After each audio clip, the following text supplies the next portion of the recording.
How's it going, guys? So today we're gonna build my base that I normally build. So it's a 2x1 bunker with some blue boxes on top of it. It's fairly decent, so let's just watch how we do it today.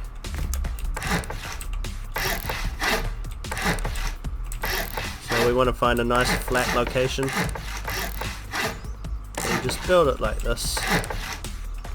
This is our basic layout. We want to get the outsides done. First, you want to get done first as quickly as possible. Get your TC down. I'd probably recommend getting the TC down in a high triangle foundation first. And you want to put a window frame up here, so you'll see how this works once we get our level 3 down.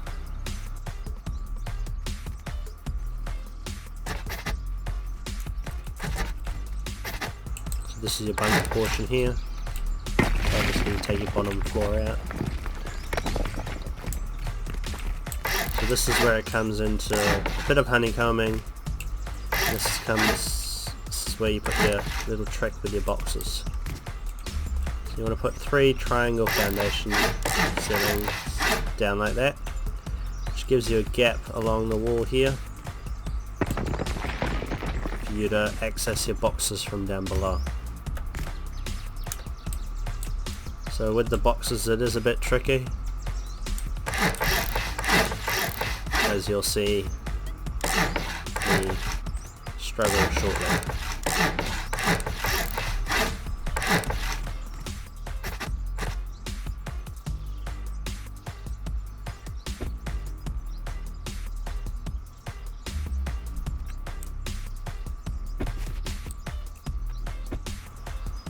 So it's a very tight fit, as you can see, and you need to make sure you've lined them up correctly, otherwise they're not going to fit.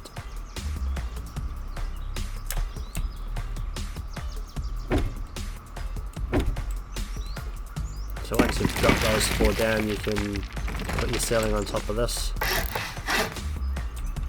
And as you can see, I struggled to get the last 2 boxes down, so we'll just fast forward it.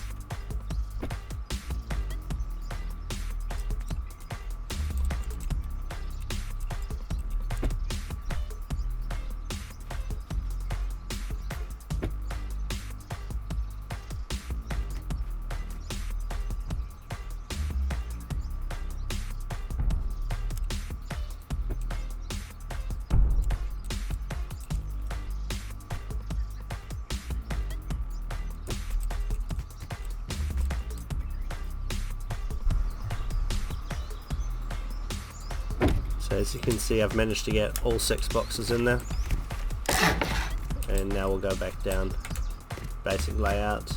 So you've got your 6 boxes above, and what I'd recommend is putting your carpets down now before you start placing any more items in. As you'll see later on in the video, I've struggled to get the carpets down, so I had to remove all the lock boxes and drop boxes and all that.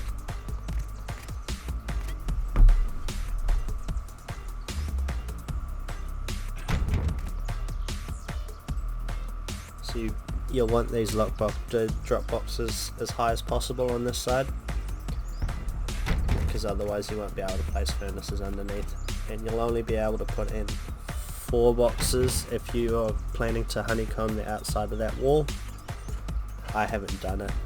It just gives me extra room for 1 extra drop box, which is extra storage space. So with the level 3, you'll want it as far to the right as possible. I've just screwed that up, and we'll see later on that I changed that and move it across. But seeing as in a normal server, you only get 1 chance at placing level 3, so you'll want it as far to the right as possible. And as you know, with the level 3 you can obviously put 2 boxes underneath, which gives you 2 extra storage spaces. But the whole reason about putting the level 3 as far to the right as possible is so you can fit your 5 furnaces down this wall, which you'll see shortly.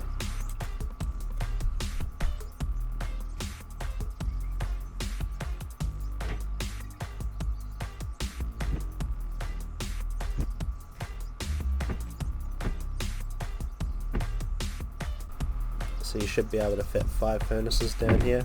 If you can't, then you've not spaced the furnaces close enough together, which you can see I haven't done here.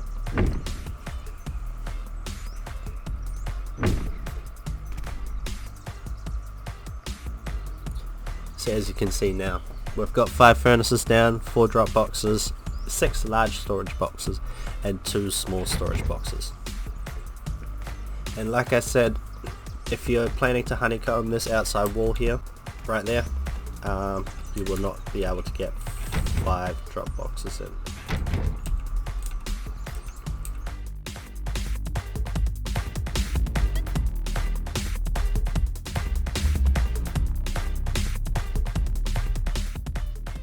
The good thing about drop boxes is you can also place them on foundations down low like this, and that'll give us a total of 8 or 9 drop boxes.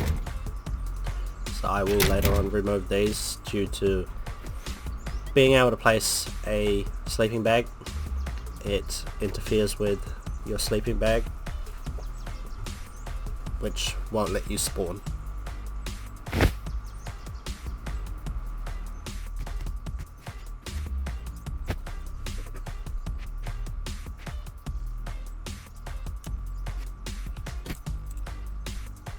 So this is where I screwed up and didn't place down my carpets, which resulted in me having to take out all the lock boxes to place the carpets. So these carpets will hide these large storage boxes from raiders. I've been raided multiple times in this base and they haven't looked up to see the boxes above them. So with these carpets, you want to put them as far to the right as possible.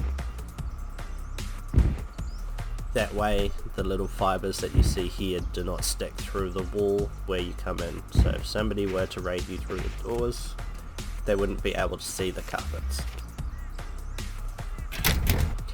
So this is where I've decided not to honeycomb that section.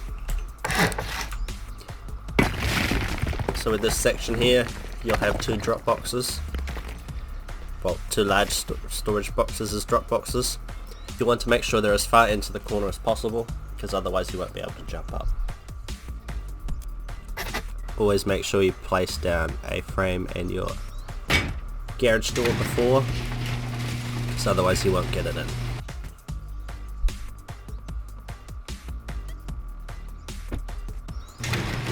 So as you can see, you've got 2 large drop boxes. I would put code locks on these, just so it just makes it a little bit harder for anyone trying to raid you. So now we place a whole bunch of door frames, and you want to make sure the 2 doors at the front are single doors, which will give your airlock protection.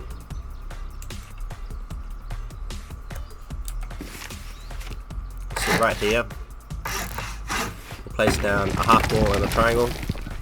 As you can see, place a turret underneath the triangle.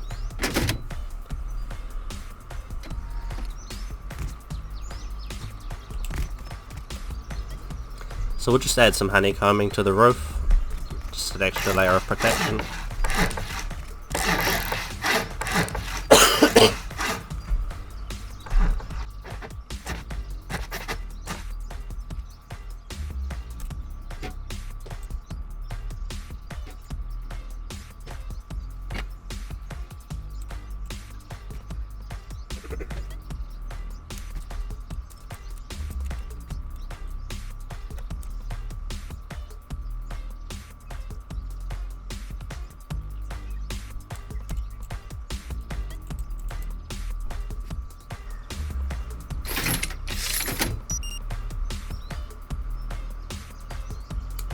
So now we'll just put a half wall, well not a half wall but a low wall, which will give it a little bit extra protection and it kind of hides it away, so we'll go turn that on right here. So that'll turn that on, and that can just see above that wall. So anybody tries to door camp or tries to go deep, they won't see the turret, and by the time they've gone deep it'll be too late.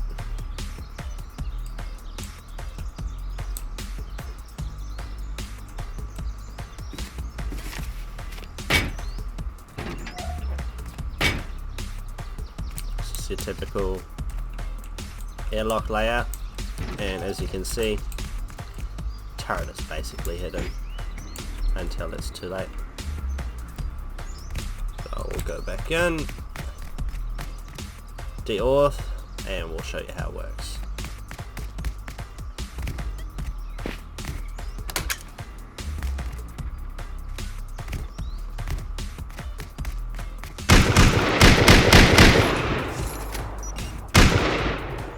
So as you can see, you're basically done for if you try to run in there.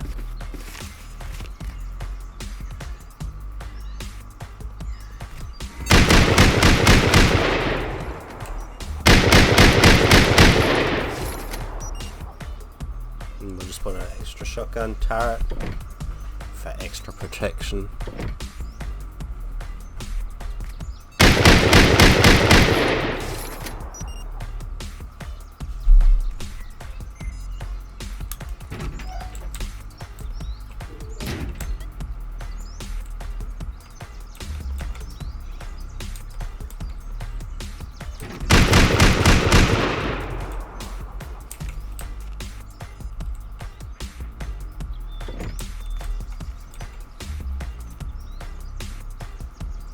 Put some more turrets, put a whole bunch of garage doors down,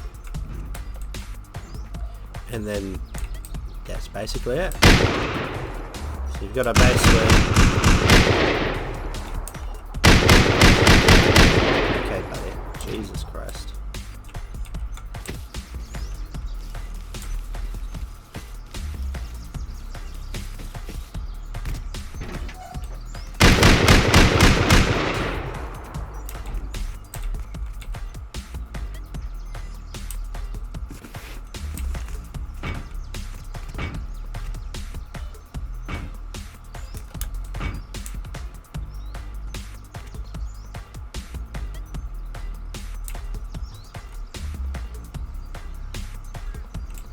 Putting an extra shotgun trap here, and yeah, that's about it. That is my 2x2 bunker base with hidden storage boxes.